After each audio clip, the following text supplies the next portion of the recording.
Hello friends, आज की video में हम क्लास 10th की एक्सरसाइज 3.2 का क्वेश्चन नंबर 4, 5, 6, 7 सॉल्व करने वाले हैं। तो अगर आपको वीडियो अच्छी लगे तो इसे लाइक कीजिएगा, चैनल को सब्सक्राइब कर लीजिएगा और बेल आइकन ज़रूर प्रेस कीजिएगा, क्योंकि हम रोज़ाना आपके लिए वीडियो अपलोड करते हैं तो आपके पास तक नोटिफिकेशन पहुँच जाएगा। और अपने फ्रेंड्स के साथ इस वीडियो को शेयर भी कीजिएगा। वीडियो को एंड तक देखिएगा, क्योंकि आज आपको इस वीडियो में बहुत मज़ा आने वाला है। ये क्वेश्चंस आपको बहुत आसानी से समझ में आ जाएंगे। ठीक है, तो चलिए देखते हैं क्वेश्चन नंबर 4। क्वेश्चन नंबर 4 कहता है, which of the following pairs of linear equations are consistent or inconsistent? If consistent obtain the solution graphically. देखिए, आपको यहाँ पे ये देखना है कि इनमें से कौन सा पेयर कंसिस्टेंट है और कौन सा कंसिस्टेंट नहीं है। अगर कंसिस्टेंट होगा तो आपको उसका ग्राफ बनाना होगा, ग्राफिकली उसे सॉल्व करना होगा। तो देखिए, मैं आपको बता चुकी हूँ, हम कंसिस्टेंट और इनकंसिस्टेंट पता करने के लिए हम रेशियोज़ को कंपेयर करते हैं। तो A1/A2, B1/B2, C1/C2 अगर तीनों इक्वल हों तो कंसिस्टेंट। दूसरा है A1/A2, B1/B2 के बराबर ना हो तो भी ये होता है कंसिस्टेंट। ठीक है, और इनकंसिस्टेंट कौन से केस में होता है? जहाँ पे पैरेलल लाइंस ड्रॉ होती हैं, जैसे कि A1/A2 B1/B2 के इक्वल होता है लेकिन C1/C2 के इक्वल नहीं होता, तो ये इनकंसिस्टेंट हो जाता है इस केस में। तो हमें यहाँ पे भी इनके रेशियोज़ को कंपेयर करना है। ठीक है, अब आपको A, B और C तो पता चल गया है कौन सा होता है।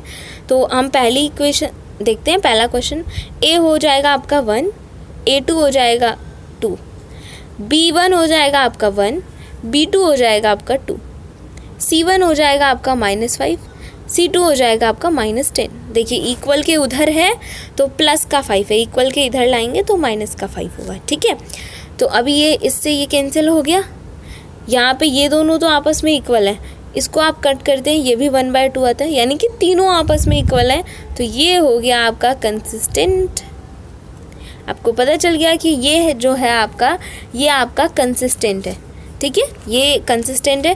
अब ये कंसिस्टेंट है तो आपको क्या करना है, आपको इसका सॉल्यूशन ग्राफिकली पता करना है, यानी कि इसका ग्राफ ड्रॉ करना है। तो देखिए, आप इसका ग्राफ कैसे ड्रॉ करेंगे। ग्राफ ड्रॉ करने के लिए पहले हमें टेबल बनाना होता है, वैल्यूज़ निकाल के, है ना। आपको पता होगा, मैंने पिछली वीडियो में भी आपको सिखा रखा है कैसे करते हैं। देखिए, हमारी यहाँ पहली इक्वेशन है x + y = 7। हम इसे पकड़ते हैं और यहाँ पे हम निकालते हैं वैल्यूज़ क्या आती है हमारी। साइड में टेबल बना लेते हैं हम। ये हो गया x, ये हो गया y। ठीक है, चलिए अब यहाँ से x को इधर ही रखिए, y को ना उधर भेज दीजिए। अब आप यहाँ वैल्यूज़ रखिए। अब y की वैल्यू आप खुद से सोचिए, y की वैल्यू खुद से सोच के यहाँ पे रखिए। तो अगर आपको नहीं समझ में आया है कि कैसे ग्राफ बनाते हैं तो मैं अभी आपको बता रही हूँ, आपको समझ में आ जाएगा, आप चिंता मत कीजिए। ठीक है, तो अब y की वैल्यू आप खुद से सोचिए क्या है। मान लीजिए आपने y की वैल्यू रखी है 4 रख लीजिए। ठीक है, 4 रख लीजिए। तो अब आप y की वैल्यू यहाँ पे 4 रखते हैं, तो इसे सॉल्व करके y की जगह x आ जाता है आपका 1, तो x के लिए 1। ठीक है, ये पहला केस हो गया। अब आपके पास इक्वेशन तो यही है आपकी पुरानी। अब आप y सोचिए, अब आप y1 रखिए, x = 5 - 1 सब्ट्रैक्ट करेंगे 4 आएगा, यानी x की वैल्यू आपकी आएगी 4। तो आपने y1 रखा, आपकी x की वैल्यू 4 आई। ऐसे ही करके आप और वैल्यूज़ निकाल सकते हैं। ठीक है, तो आप मिनिमम 2 वैल्यूज़ निकालेंगे तो आपका ग्राफ ड्रॉ हो जाता है। ठीक है, 2 से 3 वैल्यूज़ निकालेंगे, आपका ग्राफ ड्रॉ हो जाता है आसानी से। चलिए, ये तो पहली इक्वेशन की टेबल बन गई। दूसरी इक्वेशन देखिए, आपकी दूसरी इक्वेशन है 2x + 2y = 10। तो यहाँ से आप x की वैल्यू निकालिए। कैसे निकालेंगे? जितने भी और नंबर से सबको उधर भेजिए। 2x = 10 - 2y, प्लस का इधर आ गया, x = 10 - 2y अपॉन में 2। अब आपको यहाँ पे y की वैल्यू खुद से सोचनी होगी और यहाँ रखनी होगी, x की वैल्यू ऑटोमेटिकली आपके पास आ जाएगी। तो आप y की वैल्यू यहाँ पे 1 रख के देखिए। ठीक है, आप यहाँ पे y की वैल्यू 1 रख के देखिए क्या होता है। देखिए क्या होगा, x = 10 - 2 × 1 अपॉन 2। तो इसे आप सॉल्व करेंगे तो आपके पास आएगा 10 - 2/2, 8 आ जाएगा। 8/2 आप इसे काटेंगे तो आपका आ गया 4। x की वैल्यू आ गई आपकी 4। ठीक है, आया इतना समझ में। अब आप y की वैल्यू रख के देखिए 4। अब आप इस बार y की वैल्यू 4 रखिए। तो आप अगर y की वैल्यू 4 रखते हैं तो 10 - 2 × 4/2, तो ये 2 4 = 8 हो गया। 10 में से 2 गया 8, 10 में से 8 गया, आपके पास 2 बचेगा। 2/2 कट गया, 1 आया। तो अगर आपने y की वैल्यू 4 रखी तो आपका x जो है वो 1 आएगा। तो ये इसके लिए टेबल हो गई। अब इसका ग्राफ कैसे ड्रॉ होगा देखिए यहाँ पे। देखिए जैसा कि मैंने आपको बताया था, हमारे पास जो हमने वैल्यूज़ से टेबल बनाए थे, ये रही वो टेबल।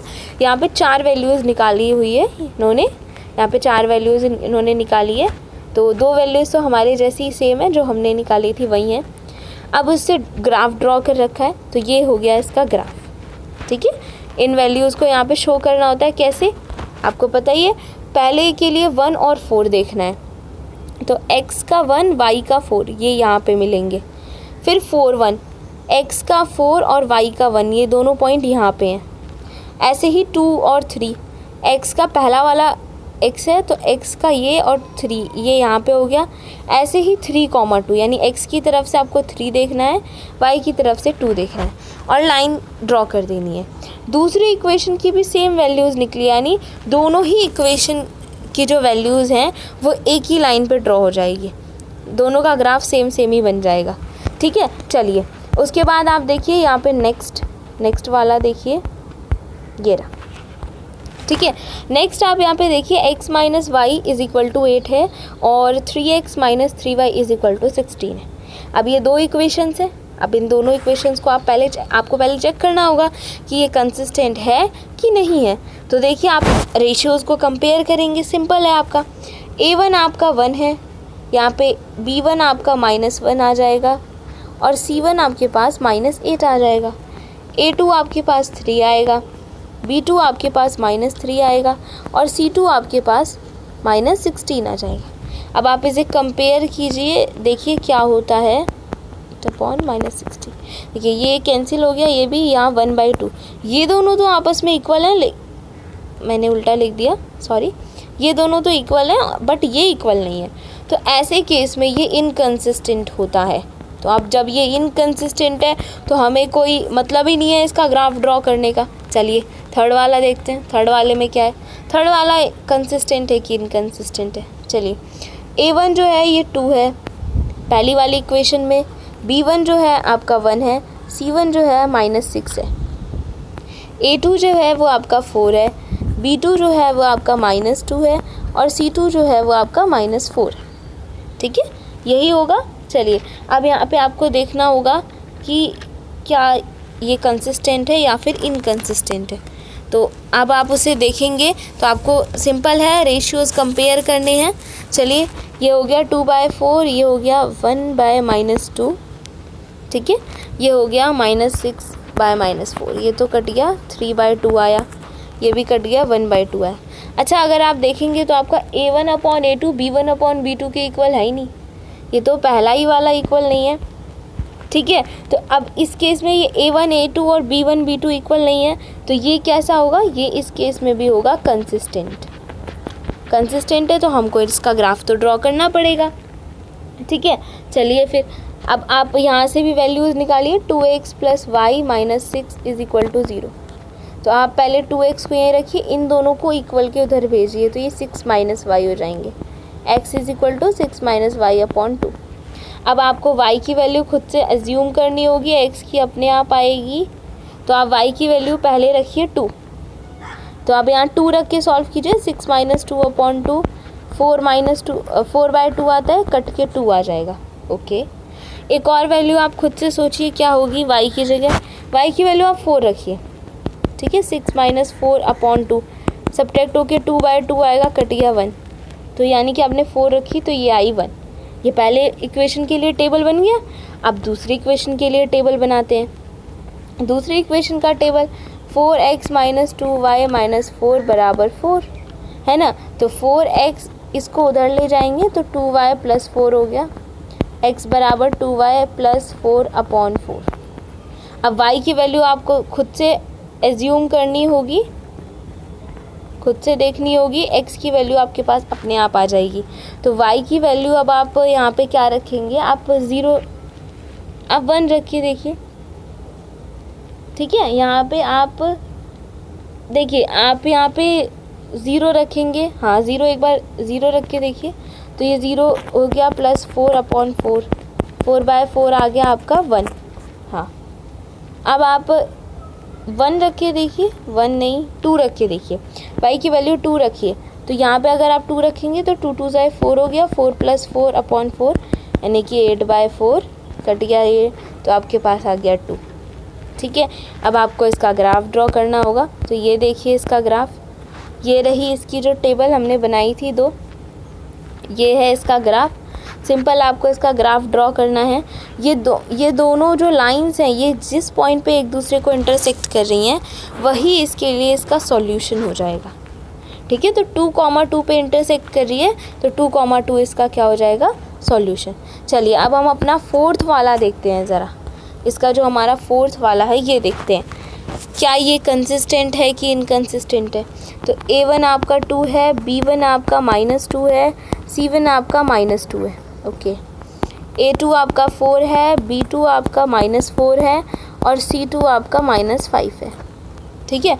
तो A1/A2 हो गया, B1/B2 हो गया और C1/C2 हो गया। तो ये 1/2 हो गया, ये कट गया, ये भी 1/2 हो गया। देखिए ये दोनों तो आपस में इक्वल है, लेकिन ये इक्वल नहीं है, तो इस केस में तो ये इनकंसिस्टेंट होगा, ठीक है। चलिए क्वेश्चन नंबर 5 देखते हैं हम। क्वेश्चन नंबर 5 देखते हैं। यहाँ पे क्वेश्चन नंबर 5 कैसे करना है।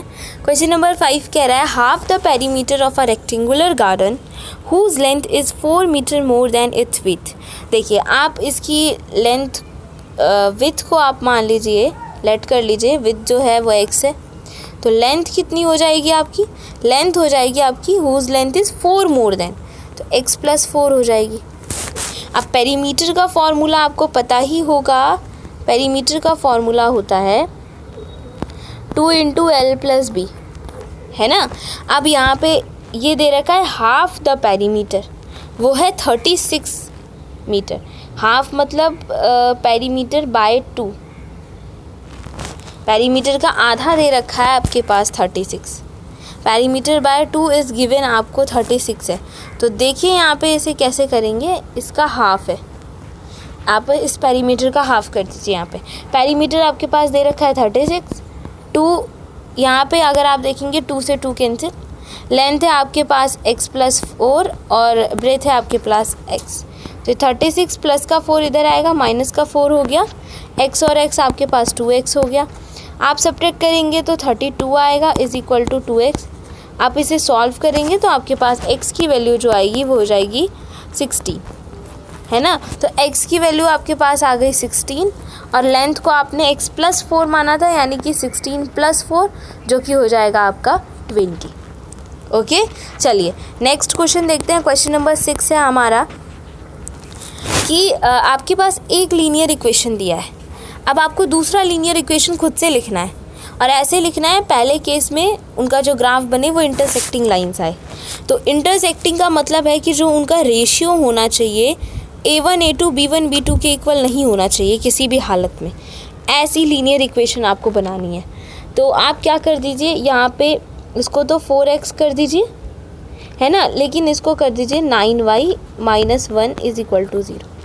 तो ये बन गई आपकी एक इक्वेशन, बन गई ना। अब आप रेशियो निकाल के देख लीजिए, 2/4 और 3/9 आपस में इक्वल है ही नहीं।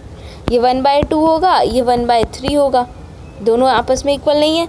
चलिए नेक्स्ट देखते हैं। पैरेलल लाइंस के केस में क्या होता है, A1 और B1 दोनों आपस में सेम होने चाहिए, A और B वाली कैटेगरी सेम होनी चाहिए, C वाली नहीं होनी चाहिए, ठीक है। तो अब देखिए यहाँ पे ये इसका आपको बनाना है, आपको इसका 4x कर दीजिए, इसका आप 6y कर दीजिए, लेकिन इसका आप 12 कर दीजिए। अब आप देखेंगे तो A1 A2 B1 B2 और इक्वल होगा, लेकिन C1 C2 इक्वल नहीं होगा। कोइंसिडेंस लाइन के लिए आपको तीनों को इक्वल करना है ना, तो तीनों के रेशियो इक्वल आने चाहिए। तो आप इसे कर दीजिए 4x, इसके लिए आप बनाइए 4x + 6y - 16 = 0। आप निकालेंगे, इसे कंपेयर करेंगे तो तीनों का ही 1/2 आएगा। तो ये कोइंसिडेंस हो गया। चलिए नेक्स्ट देखते हैं। आपको क्या करना है, यहाँ पे इन 2 इक्वेशंस दिए हैं, दोनों का आपको यहाँ पे ग्राफ बनाना है। ठीक है, ड्रॉ द ग्राफ, आपको ग्राफ ड्रॉ करना है। और जो ग्राफ ड्रॉ होते हैं, जो ग्राफ बनेगा, ग्राफ के बनने से ना यहाँ पे एक ट्राइंगल का फॉर्मेशन होगा। उस ट्राइंगुलर रीजन को शेड करना है और उसके कोऑर्डिनेट्स बताने हैं क्या आएंगे।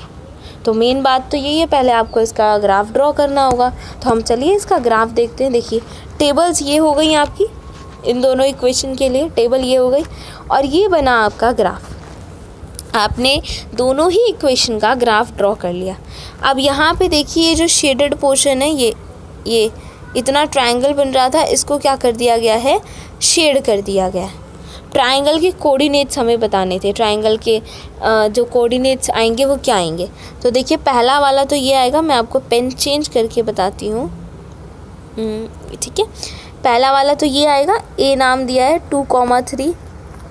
दूसरा वाला ये है जहाँ पे ये मिल रहे हैं, जो कि है आपका 4,0 बी।